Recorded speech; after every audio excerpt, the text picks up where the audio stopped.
So how powerful is CSS and how does it work? Well, we're kind of getting an idea as we work through the modules, but this particular website is a very good example of CSS. And what I mean by that is I'm at csszengarden.com and it's got this web page and it's a great web page and it looks amazing. But here's what I want to share with you. I'm going to right click on this document and I'm going to go to view page source because I can see all of the HTML that's behind this web page. And we're learning about a lot of these things and some of these are starting to look familiar, but this is the HTML behind this particular web page. But what I want to draw your attention to is the style sheet. So this style sheet looks like this, and we're learning about style sheets, but what I want to share with you is this. All right, so we saw this web page and it looks pretty cool.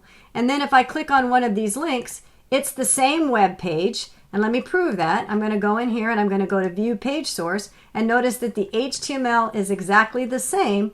The only thing that's changing is the style sheet. So if we keep looking at this page, what we're learning is HTML is simply, wow, I don't even know where the menu went. There it is. HTML is simply the structure and CSS gives us all of this design and layout and makes it look pretty.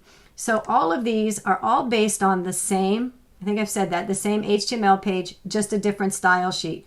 Well, what does that mean to me? This seems like a lot of stuff that I don't really know how to do yet. And I would agree, we're getting to that, we're learning.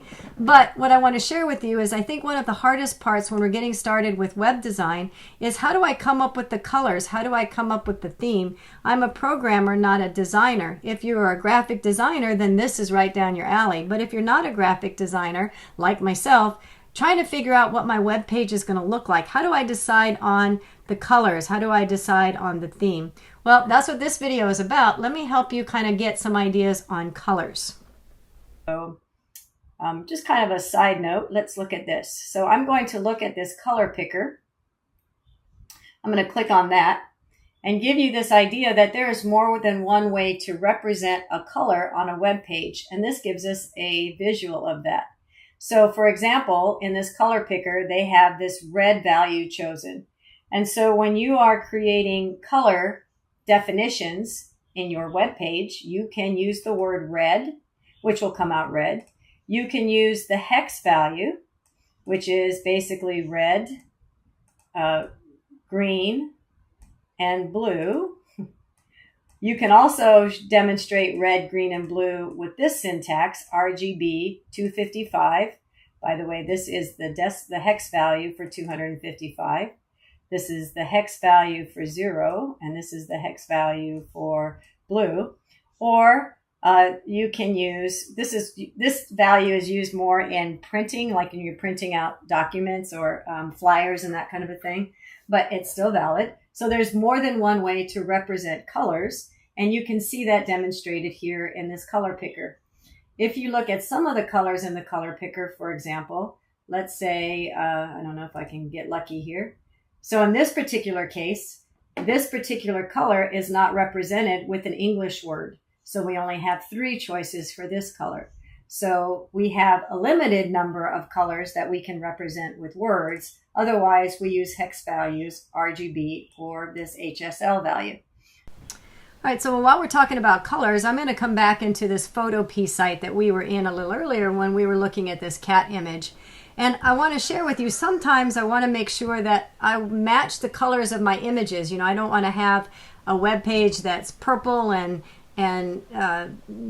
some like orange or something that doesn't really go well together. So if I'm looking for particular colors, I can come into Photopea and I'm going to click on this little background foreground icon here. So this is the background foreground color and this is the background color. And what really matters is at the moment, I'm going to click on one of these and I get this little color picker.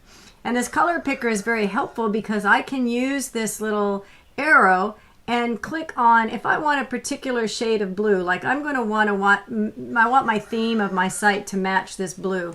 I can click on it, and wherever I click on it, you're seeing this swatch change colors.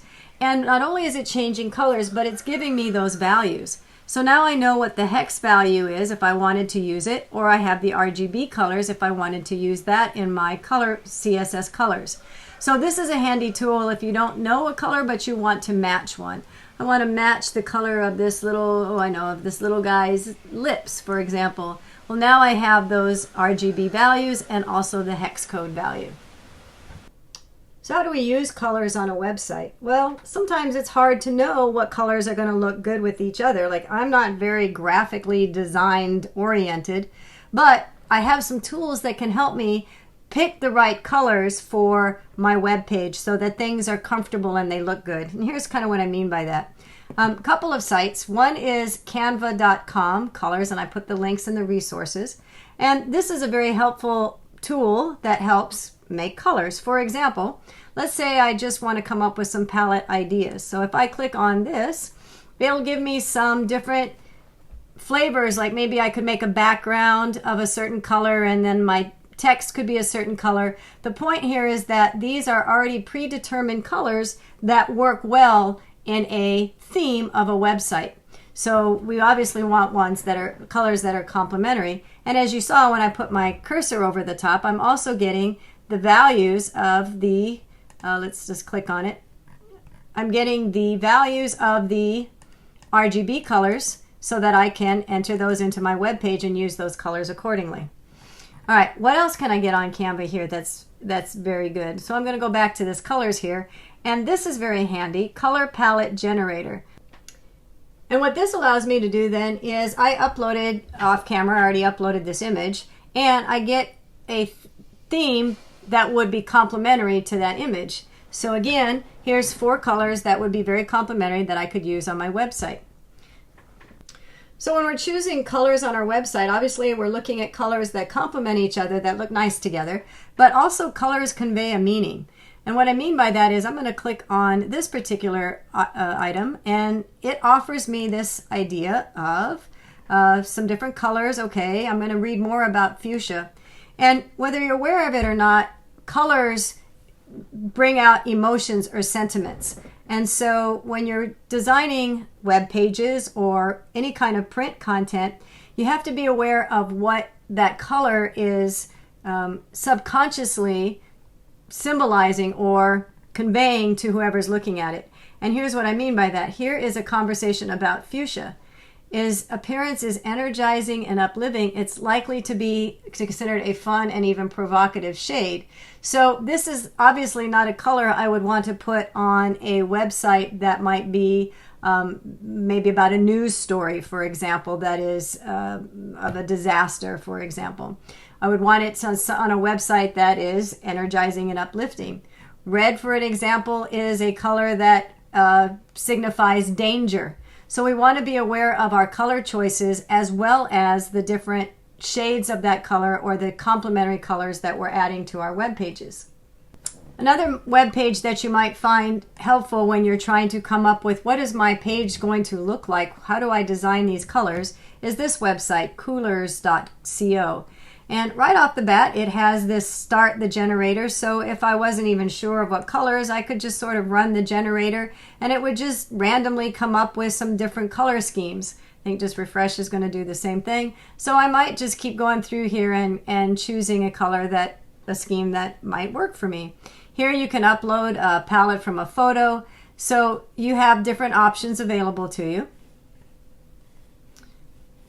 But I also wanted to share, if you go to Tools, there's your image picker. This is another important thing that we have to think about when we're doing colors. For example, background and text. Contrast checker.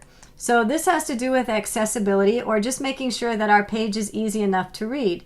Meaning, for example, here this is showing that there's good contrast between the background color and the text. It's easy to read because the colors are different enough, the tones are different enough in coloration that we can read it cleanly. So this is a good place to test those kinds of things. For example, let's say instead of doing a black here, which was rating very high, let's see if we can, let's going to change it to something like this. Well, now because my color choice between the two is there's not a lot of contrast, it's very hard to read and I get a very poor reading. So it's important that when we are putting our colors together that we make sure that we pay attention to color contrast because we want to make sure that our text is in fact readable to our viewers.